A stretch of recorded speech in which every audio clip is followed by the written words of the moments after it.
হিঙ্গলগঞ্জে ফের বাংলাদেশি ভোটারের হদিশ, একই ব্যক্তির দুই দেশে দুই ভোটার কার্ড, ভিন্ন নামে দুই দেশের ভোটার কার্ড একই ব্যক্তির। হিঙ্গলগঞ্জের বাঁকড়ার বাসিন্দা প্রভাস মণ্ডল। বাংলাদেশি ওই ব্যক্তির নাম প্রভাস দাস। ৩ বছর আগে ভারতে অনুপ্রবেশ করেছিল প্রভাস। ভারতে এসে জমি কিনে তৈরি করেছে বাড়ি বাগান।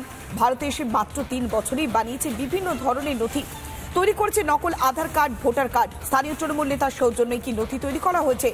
তৃণমূলের ভোট ব্যাংক হিসেবে কাজ করছে অনুপ্রবেশকারী বাংলাদেশিরা। বাংলাদেশিদের হাতে সহজেই কি মিলছে ভারতীয় নথি। সেক্ষেত্রে স্থানীয় যে বিএলও এবং একই সঙ্গে তৃণমূল কংগ্রেসের নেতা তারা কি বলছেন শুনুন। এখানে বছর ৩ হচ্ছে, বেশি বাড়িঘর করেছে, জায়গা জমি কিনে। কোথা থেকে এসছে? এই তো শুনলাম বাংলাদেশ থেকে এসছে, সবাই বলি বাংলাদেশ থেকেই। আচ্ছা, এই বাংলাদেশ থেকে এসে এখানে জায়গা জমি কিনে ও রাত্রিরোজন আছে, মানে তারা কিনে কেটে দিয়েছে। ডকুমেন্টস আধার কার্ড, ভোটার কার্ড সব করে ফেলেছে। এটা বৈধ না, এটা অবৈধ। তার বাংলাদেশ থেকে বাড়ি ছিল, সে যদি এপারে যে আধার কার্ড কিভাবে করবে? নিশ্চয়ই আমাদের এখানে গ্রামের লোক কোনো না কেউ সহযোগিতা করি।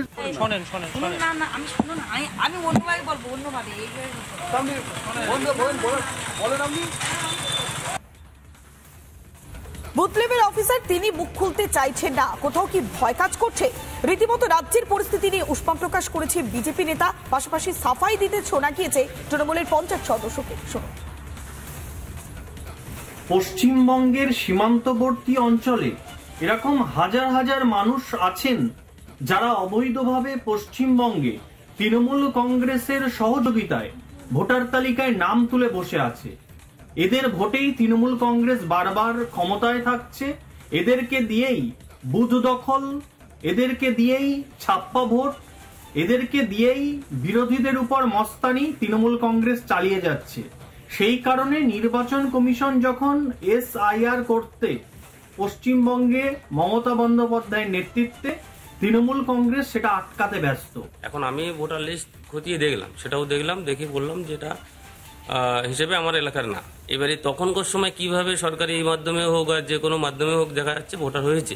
আমাদের শুধু যে এখানে শুধু তা না, আরও কিছু কিছু জায়গা আছে হয়তো স্যান্ডেল বিলে হলেও হতে পারে, সেগুলোও সামনে আসছে। কিন্তু আমি এটা কিন্তু বলেছিলাম যে এই ভোটারটা আপাতত একটা সমস্যা আছে। আমি তখন বিডিও অফিসার ছিল, আর নামে ভুলে যাচ্ছি, ওনাকে বলেছিলাম যে এই ভোটারটা আপাতত অবৈধ আছে, এটা কাটার ব্যবস্থা করুন।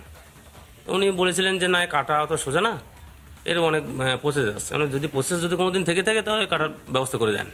যেহেতু অসামাজিক কিছু কার্যকলাপে জড়িয়ে এখানে এলাকার মানুষের প্রতি সন্তুষ্ট না। শুনলেন তো পঞ্চায়েতের সদস্য কি বলছেন, যে খতিয়ে দেখা হবে।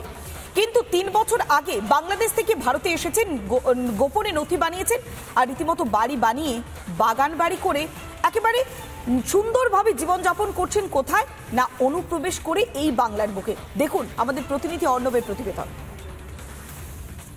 এলাকার বাসিন্দা যেটা দাবি, সম্প্রতি এই প্রভাস মণ্ডল, আমি রয়েছি প্রভাস মণ্ডলের বাড়ির সামনে। এই প্রভাস মণ্ডল গত কয়েক বছর আগে বাংলাদেশ থেকে তিনি এখানে আসেন। তিনি এখানে এসে তিনি এখানকার মহিলাকে তিনি বিয়ে করেন, তারপর তিনি এখানে বাড়ি করে রয়েছেন, এমনটাই দাবি এলাকার বাসিন্দাদের। তিনি এই ভারতে থাকার আধার কার্ড, ভোটার কার্ড সহ একাধিক ডকুমেন্ট তিনি কিন্তু বানিয়ে ফেলেছেন মাত্র কয়েক বছরের মধ্যে। প্রভাসদা বাড়িতে আছেন? প্রভাসদা বাড়িতে আছেন কি?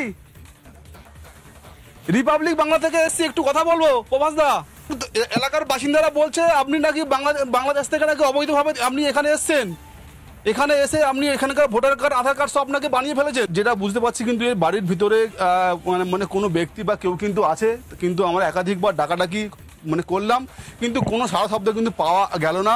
তার পাশাপাশি এই যেটা রয়েছে, যে ধান ঝাড়াই যেটা মেশিন, এই মেশিনগুলো কিন্তু সরকার থেকে কৃষি অফিস থেকে কিন্তু দেওয়া হয়।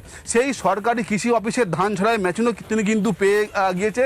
তার পাশাপাশি ক্যামেরা পার্সনকে যেটা বলবো, যে গ্যাসের কানেকশন পেতে হলে এখানকার বাসিন্দাও কিন্তু হতে হয়, সেই গ্যাসের কানেকশনও কিন্তু ইতিমধ্যে তিনি পেয়ে গিয়েছে।